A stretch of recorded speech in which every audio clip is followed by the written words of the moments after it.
So I'm the Stephen A. that played, that got stats. Imagine how hated I am going to be when I come to your spot, boy. I want 100 million. Bro. What you said? Man, like I ain't got nothing to do with me, gang. Nah, I don't feel like you standing on business. You had conversation back I'm and just forth. telling you what they told me. Did I say anything about this, or that? All I said was, you in a slump. You playing like right now. Oh, you fuckers. Okay. I'm putting cases on all you. Huh? Ball in Pelican Bay when I get finished with you. Shoe program. All right, family, we are back, and this one is fresh off the press, and I do mean fresh off the press. You got Stephen A. on Gil's Arena, and man, this is getting spicy. McCants is calling out Stephen A. like no other. As soon as I heard it, I was like, man, it's time to get this one ready to go for the people. Let's get it. Y'all already know how we get down. Let's lock in. And that's facts. Right. How dare he go on the TV and say I played bad? I was with him. I was with him last night. Right. Well, it's never like that. And in fairness, in a roundabout way, because I used to have this issue with AI. You know that's my man. And I'm like, did I say anything about this, or that? All I said was, you in a slump. You playing like right now. You know why. You know I didn't say why. We know why. You understand what I'm saying? I didn't say why. What's the problem? And that's where I'm going. Go ahead, I'm sorry. Go ahead, Shop. I just have to say, man, I'm disappointed in you, Steve, because I'm little Steve Where right you going now with the show? in this space. Okay. I used to play ball. I used to be all right. Won the national championship. And I remember that's when facts. I won the championship and I was getting drafted, there was only one guy that spoke good about me that whole time. And I was getting drafted, walking on that stage, and that voice was Stephen A. Smith. He paying homage. Can't believe McCants is still over there.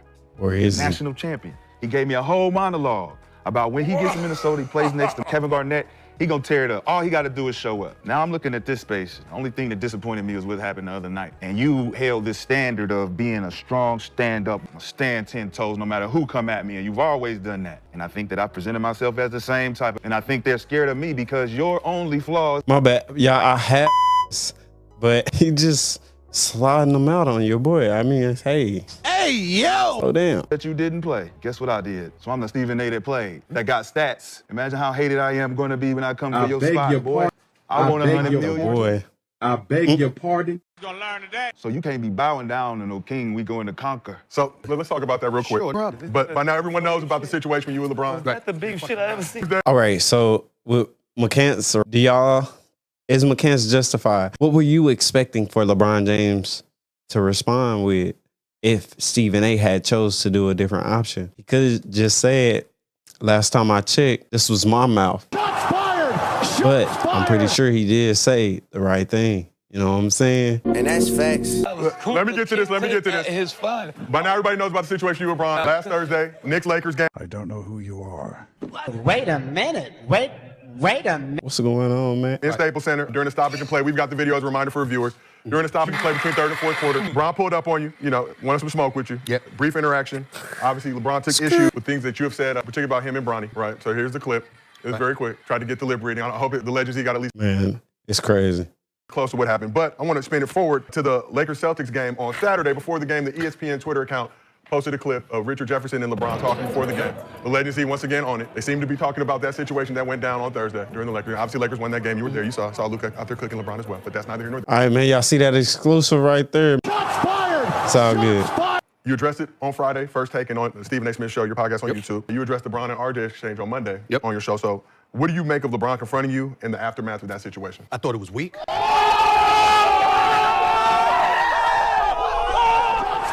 Okay, man. Hey, Stephen A. coming out the gate hot, calling it weak. Do you agree? Do you think LeBron James should have handled this situation more diplomatically? Bullshit. But in the moment, I knew that I was listening to a father. Here's what happened. I'm represented by William Morris Endeavor. The founder of William Morris Endeavor, Ari Emanuel, had courtside seats right next to the Lakers. We find out Stephen A. trying to stunt with the red bottoms. I beg your He had Larry David with him, star of Curb Your Enthusiasm. I'm sitting with them.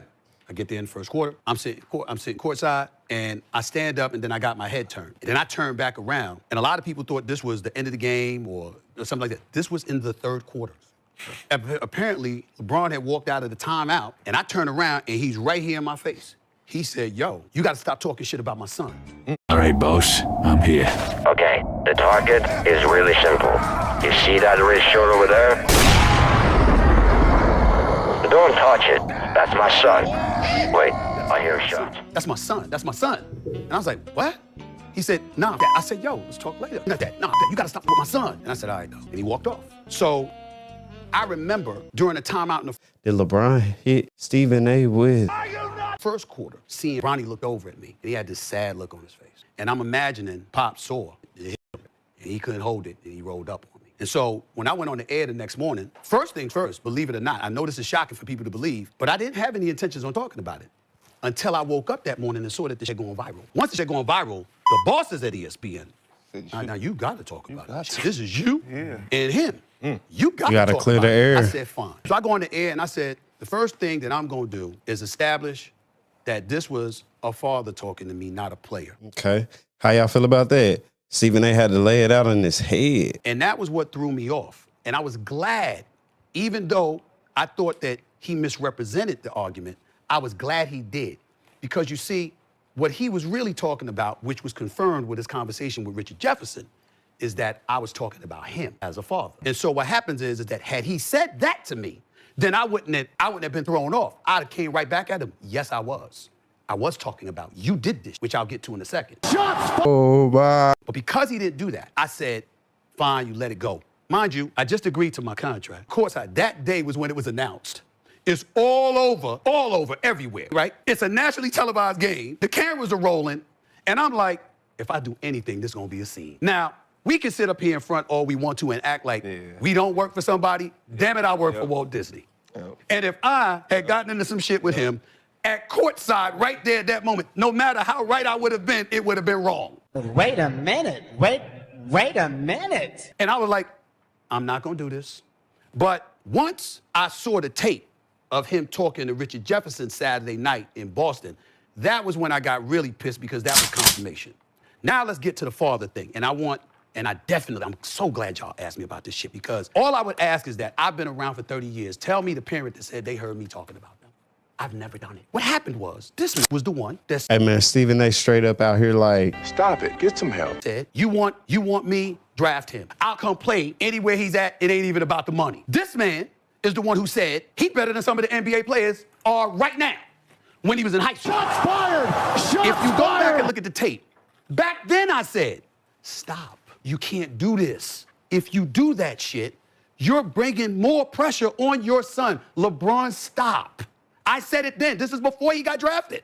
Stop doing this. He goes to USC. do you feel Stephen A has the right to tell LeBron how to be a father and how to get his son into the NBA? This is a tough one, especially when you put everything into perspective, knowing that Bronny James did have that strong health complication that slowed him down, getting him to the NBA, man, every day, every breath is precious.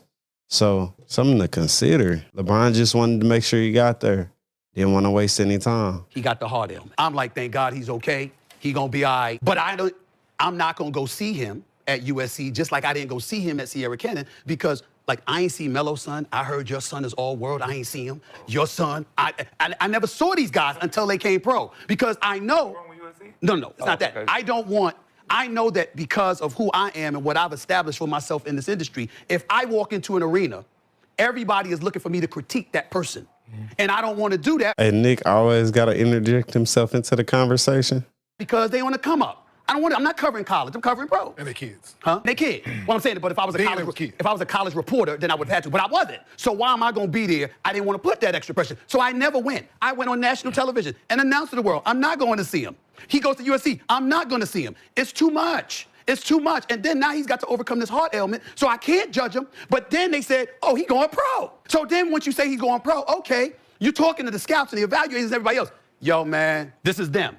He'll be lucky to be a second-round pick. He'll be lucky. He ain't ready. Okay, it's Stephen A explaining because the reason why LeBron James pulled up on Stephen A was to check him about how he was speaking about him as a father towards Bronny James. I feel like we're going down a tunnel. And that's Party. I say my boy got us in the weeds. Where the flashlights at? Ready, blah, blah, blah. And I'm like, I ain't seen him, y'all. I haven't seen him. Then all of a sudden, Rich Paul and others at Clutch, and then the story headlines follow. Boston might be interested, Golden State might be interested, Phoenix might be interested, Clippers might be. You start hearing all of this, and you're like, all right, this could be true, or this could be them wielding their magic to make it look such a way. I say nothing. He gets drafted by the Lakers, which everybody knew was gonna happen because, you know, the skids were greased, and he gets drafted. I still say nothing. He goes into the pro. It's open tonight. Now remember, most cats talk about the league. I cover it. What I mean by that is... And this is one reason why people could not believe that LeBron James did not know about the Anthony Davis trade. For you to have that much sway and pull in an organization and for them not to clue you in on the fact that they will be trading somebody who's leading the Lakers in points and was their best defender on the court, it hits different. And that's facts. Is that you can give your opinion. You might not be on the phone with the commissioner. You might not be on the phone with the executive VP. You might not be on the phone with other people that work in these offices. I am. So because of that, I'm hearing all of this. Yeah, you know, we just gonna go along with it. Open tonight I'm talking about. Open tonight. And we just gonna go along with it. Or you hearing the Lakers are just going along with it. You're hearing this stuff. Now, I'm not saying they told me that, meaning the commissioner or Jeannie Buss, but I'm saying you're hearing that from those organizations. So I'm getting all of this. One of those cats standing. Staples Center. Ken Griffey, Senior and Junior, who were all-stars, Hall of Famer, and Ken Griffey Jr., they got them there. And again, I've been covering it for 30 years, not NBA sports. You understand? So how you think it's all looking to me? It's a little bit too choreographed. But I'm still like this. Congratulations. You know what I'm saying? Because I'm thinking, let's have this moment because LeBron deserves it. The brother, I got him #2 all time behind Jordan, right? He's done so much for the league. He's generated so much. And we got to think, Stephen A dropped some nuggets at the beginning of this video where he said that MJ would come to him and he had to stop MJ and tell him that you don't want me to be a reporter. You want me to be your publicist. You want me to write specific narratives. What was the point where Stephen A realized that MJ was trying to get him to out into the NBA streets? I just need to know. I beg your pardon. So much money. I want to hear about Bronny and the $8 million. As far as I'm concerned, LeBron underpaid. This shit, that's $8 million he should have had in his pocket. It's no big deal to me. But the one thing I did say was, that one game right there is the moment. Now you got to go to the G League and earn your stripes. Instead, he's playing. And I'm getting stats. And he go against Philly. They put him in the first quarter. And Tyrese and them gave it to him. And then they plaster on SportsCenter, 0.3 rebounds, 0.4 assists, blah, blah, blah. And I said, damn, why? Because I'm like, now I can't ignore it. Because how am I doing my job? Bruh. So Stephen A was in a complicated situation. If now you put me in a position where because they put the stats up, everyone is blowing it up. They're putting it on all their social media pages. And it's like, how all of that's happening, but Stephen A. Smith got nothing to say? I can't get away with it no more. So I go on the air and I say the same thing I said over the summer. Yo, LeBron, if we see this, you're his dad and you're a basketball savant. You must see this. Don't do this. Because it's either he sees something that Stephen A doesn't see or you're putting him under such a microscope. It's going to be too much for him to overcome. Give him a chance. So that's what I said. And because I prefaced it by saying, as a dad, the only reason I said as a dad is because you marketed yourself as his dad to help him get into the league. You didn't do that. Melo didn't do that, or it hasn't yet, and I know he wouldn't. D-Wade, Tim Hardaway Sr., Rick Barry, the list goes. None of them did that. None of them. He's the only one.